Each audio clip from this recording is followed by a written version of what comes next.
প্রিয় ছাত্রছাত্রী, আজকে বাস্তব সংখ্যা চ্যাপ্টারের অতিরিক্ত কতগুলো প্রশ্ন উত্তর আমরা সমাধান করব। যেমন এই অঙ্কটা বলেছে পাই ও ই হলো একটা মূলদ সংখ্যা, একটা পূর্ণ সংখ্যা, একটা স্বাভাবিক সংখ্যা, একটা তুরীয় অমূলদ সংখ্যা। তাহলে ই পাই বলতে বোঝায় পাইয়ের মান হচ্ছে 3.14 চলতে যাচ্ছে, আর এর মান হচ্ছে 2 থেকে 3-এর মাঝখানে থাকে। দুইটাই হচ্ছে তুরীয় অমূলদ সংখ্যা। তাহলে উত্তরটা কি হবে? তুরীয় অমূলদ সংখ্যা। তারপর এখানে যেমন একটা প্রশ্ন বলেছে যে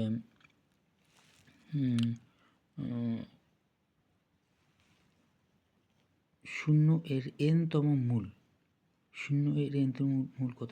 1 হবে, 0 হবে, নাকি একটা অমূলদ সংখ্যা, নাকি এর অস্তিত্ব নেই? 0 এর n-তম মূল, 0 এর n-তম মূল কি হবে? 0 এর n-তম মূল হচ্ছে, n-তম মূল মানে এরকম বোঝাচ্ছে 0 এর n-তম মূল। তাহলে 0 এর n-তম মূল, 0-এর উপর সূচক যাই থাকুক না কেন, এটা কী হবে? 0ই হবে। তাহলে এটা যদি আমি অসীম সংখ্যাও যদি নেই, তাও কি হবে? 0 হবে। তাহলে অসীম সংখ্যা মানে হচ্ছে 1/0, তার মানে n এর মান কত পাচ্ছে? 0 পাচ্ছে। তাহলে n এর মান কত পাচ্ছে? 0 পাচ্ছে। তাহলে অ্যান্সারটা কোনটা হবে? 0। তারপর এখানে এই যেগুলো বলছি না, এগুলো তোমরা পারবে, হ্যাঁ, এগুলো সহজ। যেগুলো কঠিন ওগুলো আমি বলে দিচ্ছি। তারপর এখানে যেমন যেগুলো একটু পারা অসম্ভব সেগুলো বলে দিচ্ছি। এখানে যেমন √5 আর √11-এর মধ্যে 3টি অমূলদ সংখ্যা লেখো। √5 আর √11-এর মধ্যে, √5 ও √11-এর মধ্যে কয়টা অমূলদ সংখ্যা লিখতে বলেছে?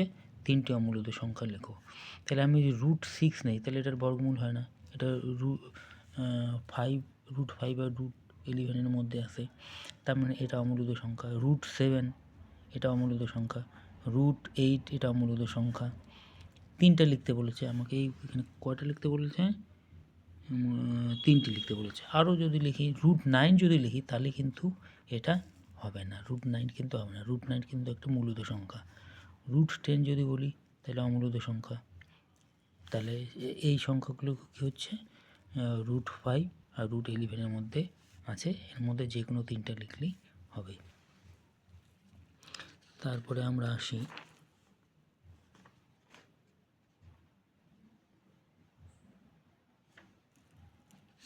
তারপরে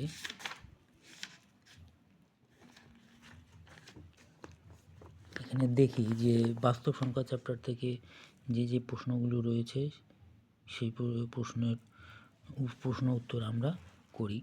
এখানে যেমন বলেছে যে x, y, z 3টি বাস্তব সংখ্যা, যেখানে x y, y z হলে তাহলে এখানে কোন সম্পর্কটি সত্য হবে? তাহলে এখানে যদি x y আবার y z হয়, আমি একটা উদাহরণ দিই। আমি যদি বলি 2 3-এর থেকে কি ছোট, আবার 3 কার থেকে ছোট? 4 থেকে ছোট।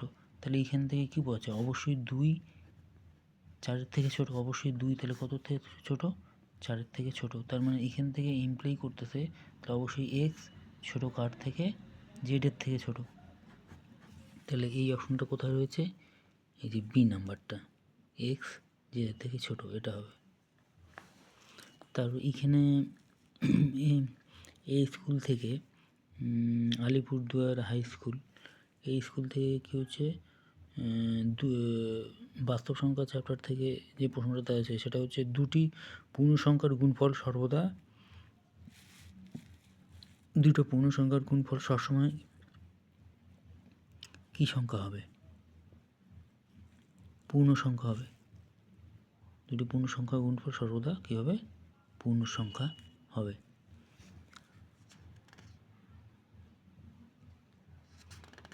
তারপরে আমরা দেখি, তারপর এখানে যেটা বলেছে, এখানে পাই এবং 22/7 এর মধ্যে, তাহলে পাইটা হচ্ছে অমূলদ আর 22/7টা হচ্ছে মূলদ। তাহলে এই যে পাই হচ্ছে অমূলদ আর 22/7 হচ্ছে মূলদ।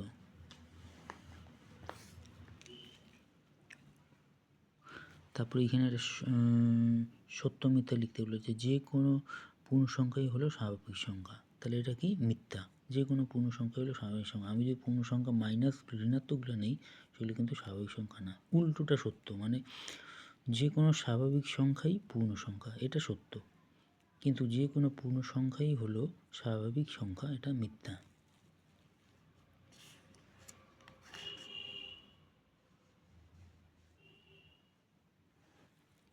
এখানে যেমন বলেছে 2 ও 3 এর মধ্যে 4টি অমূলদ সংখ্যা লেখো। 2, 3 এর মধ্যে 4টা অমূলদ সংখ্যা লিখতে বলেছে। তাহলে 4টা অমূলদ সংখ্যা কীভাবে লিখব? 2 আর 3 এর মাঝখানে, তাহলে 1 নাম্বার হচ্ছে 2 যোগ 3, 2 দিয়ে ভাগ, তাহলে 5/2, তাহলে 5/2। তাহলে আমি হচ্ছে 2 আর 5/2 এর মাঝখানে নিব, 5/2 এর গড় করব, তাহলে আরেকটা পাবো। তাহলে 10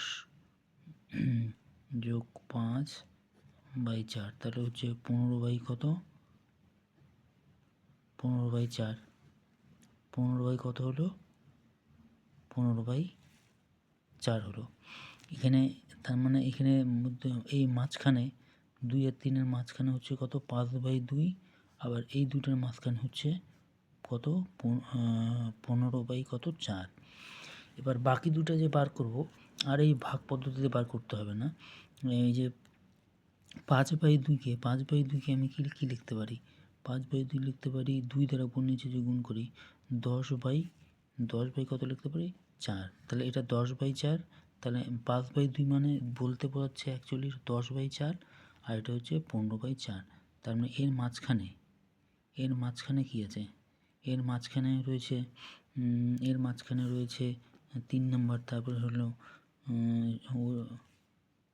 মূলদ সংখ্যা। এর মাঝখানে রয়েছে, লিখতে পারি 11/4, তারপরে 4 নম্বর দিতে পারি 12/4, এরকম লিখতে পারি। তাহলে 4টা হয়ে গেল।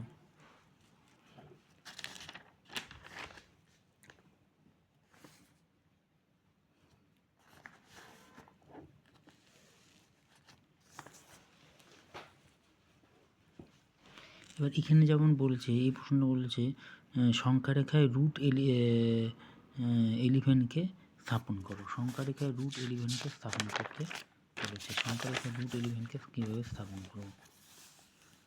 তাহলে আমি একটু সংখ্যা রেখা নিলাম, তাহলে এখানে 0 নিলাম, তাহলে হচ্ছে 1, 2, 3, তারপর নিলাম কত? তারপর নিলাম 4, 1, 2, 3, 4। তাহলে হচ্ছে রুট 11 মানে কত? রুট 11 কার মধ্যে যাবে? রুট 11 মানে হচ্ছে রুট 9 মানে কত? রুট 9 মানে হচ্ছে 3। তাহলে 3, তাহলে রুট 11, তাহলে 3, এই যে 3 মানে হচ্ছে রুট 9, আর 4 মানে কত? রুট 16। তাহলে রুট 11, তাহলে রুট 9 আর রুট 16 মাঝখানে আছে। তাহলে এটা কীভাবে বার করব? তাহলে রুট 11 আমি সরাসরি বার করতে পারবো না, প্রথমে আমাকে রুট 10 বার করতে হবে। তাহলে এই বাহুটা নিলাম, এটা 3 আর এটা 1 নিলাম, তাহলে এটা কত হবে? এটা √3² প্লাস 1 স্কোয়ার, এটা যে 1, তাহলে 3 × 9 = 10, √10 বের হলো। √10 আবার 1 একক দৈর্ঘ্য নিব, এবার আবার এখানে এটা যুক্ত করে দিব, সরি এখানে না, এটা যুক্ত করব এখানে শূন্যতে, তাহলে এটা কত হবে √11 কীভাবে আসলে √10 তার স্কোয়ার প্লাস 1 স্কোয়ার, তাহলে √11। তাহলে এবার এটা বৃত্তচাপটা নিব, তাহলে এখানে পেয়ে যাব √11।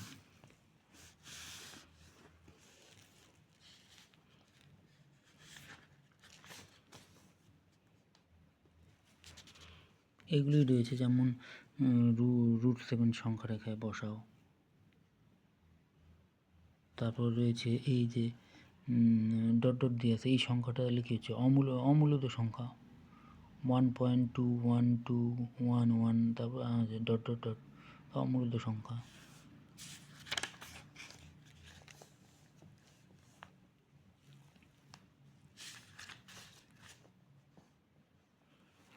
তাহলে এই যে এখানে বলে যে শূন্য একটি কী হচ্ছে মূলত সংখ্যা, অমূলত সংখ্যা, স্বাভাবিক সংখ্যা কোনটি নয়। তাহলে শূন্য একটা কী হচ্ছে মূলত সংখ্যা, শূন্য তো স্বাভাবিক সংখ্যা নয়, অখণ্ড সংখ্যা। শূন্য হচ্ছে একটি অখণ্ড সংখ্যা, তাহলে অবশ্যই মূলত সংখ্যা। অখণ্ড সংখ্যাও একটা মূলত সংখ্যা, সমস্ত অখণ্ড সংখ্যাই মূলত সংখ্যা।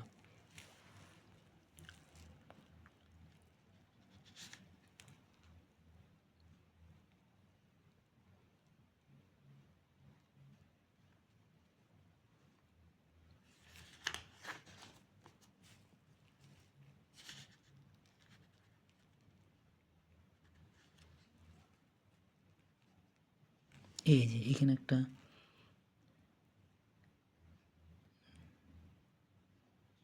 আর প্রশ্ন দিয়েছে যে মূলত সংখ্যা কোনটি, এই সংখ্যাগুলোর মধ্যে মূলত সংখ্যা কোনটি। এটা কি মূলত সংখ্যা বলতে পারি, ডট ডট ডট আছে, এটা কি মূলত সংখ্যা বলতে পারি, এটাও ডট আছে, ডট ডট আছে, এটাও কি আছে, ডট ডট ডট আছে, আর এটা কত হচ্ছে 2।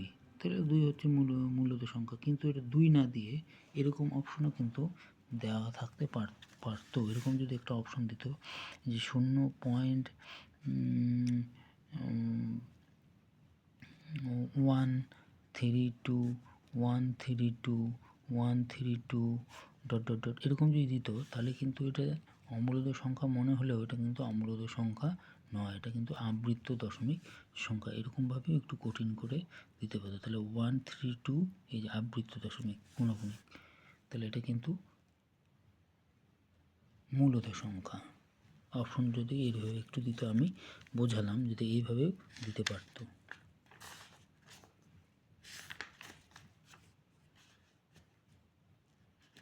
তাহলে বাস্তব সংখ্যা চ্যাপ্টার থেকে আমরা কতগুলো সমস্যার সমাধান দেখলাম। তাহলে তোমরা এই চ্যাপ্টারটা খুব ভালো করে পড়বে। নেক্সট ক্লাসে আমি পরবর্তী চ্যাপ্টার করাবো।